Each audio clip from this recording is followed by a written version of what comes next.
বন্ধুরা, আজকের গল্প ফ্রিজে বন্দি টুনি। অনেকদিন আগে একটা পাখিদের গ্রাম ছিল। সেখানে সব পাখিরা খুশিতে বসবাস করত। কিন্তু হঠাৎ একবার গরমে সব দিকে জল শুকোতে শুরু করলো।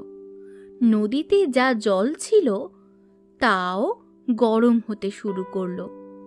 সকলে একটু ঠান্ডা জলের জন্য হাহাকার করতে লাগলো। আহ, কি গরম রে বাবা! টোনা, একটু শোনো না, কোথায় গেলে গো? আহ, অত চিৎকার চেঁচামেচি করছো কেন? যা বলার বলোই না, শুনতেই তো পাচ্ছি। বলছি কি, গরম যা পড়েছে, সব সবজি গরমে শুকিয়ে যাচ্ছে, আর ফ্রিজের জল না খেলেও আর যেন তেষ্টাই মিটছে না। আমাদের একটা ফ্রিজ কিনলে কেমন হয়? ফ্রিজ কিনলে কেমন হয়? টাকা যেন গাছে ফলে। এই পারলাম আর এই ফ্রিজ কিনতে গেলাম। পারবো না আমি অত আবদার মেটাতে। অত শখ তো যাও, নিজের বাপের বাড়ি চলে যাও। দেখো টোনা, অত শত আমি বুঝি না। আমাকে ফ্রিজ কিনে দিতে হবে তো হবেই। সে বাধ্য হয়ে টাকা দিয়ে দিল। তোমার সাথে শুধু শুধু তর্ক করে আমার অফিসের দেরি হয়ে যাবে। এই নাও, ধরো টাকা।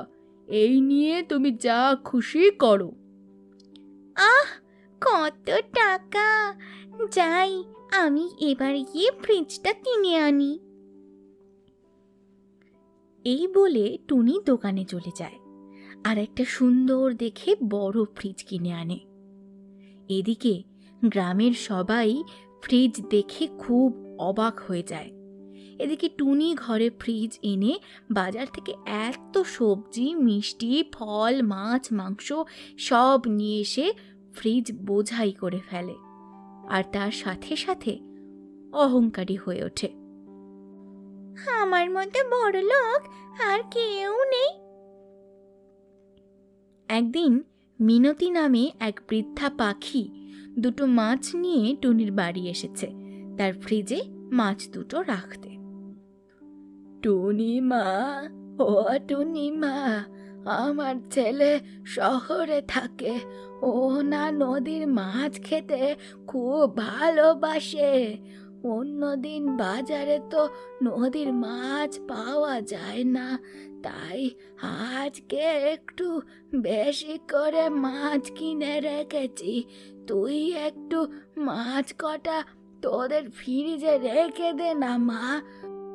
আমার ছেলে এলে আমি মাছগুলো নিয়ে যাব। শোনো মাসি, তোমার এই মাছ আমি রাখতে পারবো না। আমার অনেক দামি ফ্রিজ, এখানে আমি সব দামি দামি জিনিস রাখি। এর মধ্যে তোমার তোমার এই নোংরা মাছ! ছি, ম্যাগো, কি বিশ্রী গন্ধ! এই মাছ আমি ফ্রিজে রাখবো? যাও যাও, নিয়ে যাও ওই নোংরা মাছ। আর মাছ রাখতে চলে এসেছো যে, কারেন্টের বিল কি তুমি দেবে? যাও তো বাবু, যাও, বিদে হও দেখি। কোথা থেকে যে চলে আসে সব ভিখিরির দল! এই বলে টুনি মিনতিকে একটা ধাক্কা মারে, আর মিনতি সাথে সাথে পড়ে যায়, আর তার সাথে পড়ে যায় সব মাছ। টুনির ঘরের বিড়াল সেই মাছ নিয়ে চলে যায়। আমার মাছ! কত কষ্ট করে মাছটা জোগাড় করেছিলাম, আমি আর আমার ছেলেটাকে খাওয়াতে পারলাম না। এ আমার কি সর্বনাশ হয়ে গেল! কার মুখ থেকে উঠেছিলাম কে জানি। আমার সাথে আজকে এত বাজে ব্যবহার করলি, তোর এত অহংকার বেড়ে গেছে। মনে রাখিস, অহংকারী পতনের মূল। এই বলে কাঁদতে কাঁদতে মিনতি বাড়ি চলে যায়। কিন্তু এত কিছুর পরেও টুনির কিছুই যায় আসে না। এভাবে দেখতে দেখতে কেটে যায় আরও কিছুদিন। ওই গ্রামেই থাকতো দুঃখী নামে এক পায়রা। জলের কষ্টে সে খুব কষ্ট পাচ্ছিল। বাবা টিনটিন, আমার ভেতরটা একেবারে শুকিয়ে গেছে। তুই যা না, ওই টুনি মাসির থেকে একটু ঠান্ডা জল নিয়ে আয় না বাবা, খেয়ে একটু প্রাণটা জুড়োই। মা, আমি এক্ষুনি যাচ্ছি। টুনি মাসি, ও টুনি মাসি, মায়ের তো খুব তেষ্টা পেয়েছে, তুমি তোমার ঘর থেকে একটু ঠান্ডা জল দাও না গো। ঠান্ডা জল নিবি? আর টাকা এনেছিস? টাকা? না মাসি, আমি তো জানি না জল দিলে তুমি টাকা নাও। তুমি আমায় জল দাও, বাবা ফিরে এলে আমি তোমায় টাকা দিয়ে যাব। যা যা, আগে টাকা নিয়ে আয়, তারপর জল পাবি। মাগনায় কোনো কিছু হয় না, আমাকে কারেন্টের বিল দিতে হবে না বুঝি। এই বলে টুনি দরজা বন্ধ করে দেয় আর টিনটিন কাঁদতে কাঁদতে বাড়ি চলে যায়। বাড়ি ফিরে টিনটিন দেখে তার মা গরমে অস্থির হয়ে অজ্ঞান হয়ে গেছে। মা, ও মা, তুমি কথা বলো না মা।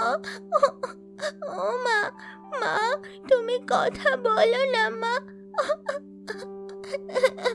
ও মামা, তুমি একটু কথা বলো। টিনটিনের কান্না শুনে গ্রামের অন্য পাখিরা টিনটিনদের বাড়িতে যায়। টিনটিন তাদের সব কথা খুলে বলে। পাখিরা দুঃখীকে নিয়ে হাসপাতালে চলে যায়। এদিকে টুনি মনের সুখে বনের মধ্যে গান গাইতে গাইতে ঘুরে বেড়ায়। আহা কি আনন্দ আকাশে বাতাসে, আহা আহা আহা কি আনন্দ আকাশে বাতাসে। অনেকদিন পরে একটা নধর পাখি পেয়েছি, আজকে তো তোকে খাবোই। হালুম। বাঘ যেই না টুনিকে ধরতে যায়, অমনি টুনি উড়ে পালিয়ে আসে তার বাড়িতে। আর এসে তার বাড়িতে একটা হাঁড়ি দেখতে পায়। হাঁড়ির সব খাবার ফেলে দিয়ে সে সেই হাঁড়ির ভিতর ঢুকে পড়ে। বাঘ এরপর ওই ঘর এই ঘরে ঘুরে টুনিকে দেখতে না পেয়ে বাড়ি চলে যায়। এদিকে টুনি হাঁড়ির ভেতর ঘুমিয়ে পড়ে। এইভাবে অনেকক্ষণ কেটে যাওয়ার পরে টোনা অফিস থেকে বাড়ি ফেরে আর সে দেখে ঘর খোলা রেখে টুনি ঘরের কোথাও নেই। এই টুনিটা হয়েছে ভালো, ঘর দোর খুলে রেখে বেরিয়ে গেছে ঘুরতে, আর খাবারটাও দেখো ফ্রিজে না ঢুকিয়েই চলে গেছে। ঘুম ঘুম পাচ্ছে, যাই আগে একটু ঘুমিয়ে নি, পরে খাবোক্ষণ। এই বলে টোনা হাঁড়িটা ফ্রিজের মধ্যে ঢুকিয়ে দিয়ে নিজে শুতে চলে যায়। ঘুমটা বেশ ভালোই হলো। যাই এবার খেয়ে নি, বেশ খিদেও পেয়েছে। এই বলে টোনা ফ্রিজ থেকে হাঁড়ি বার করে যেই না তার ঢাকনা খুলেছে, অমনি দেখলো টুনি হাঁড়ির ভেতর বরফে জমে রয়েছে। টুনির ওই অবস্থা দেখে কোলে নিয়ে চলে যায় হাসপাতালে। এদিকে সবাই টুনির অমন অবস্থা দেখে হাসপাতালে ভিড় জমায়। হাসপাতালে চিকিৎসার পরে টুনির জ্ঞান ফিরলে টোনা জিজ্ঞাসা করে, টুনি, এই টুনি, এখন কেমন লাগছে তোমার?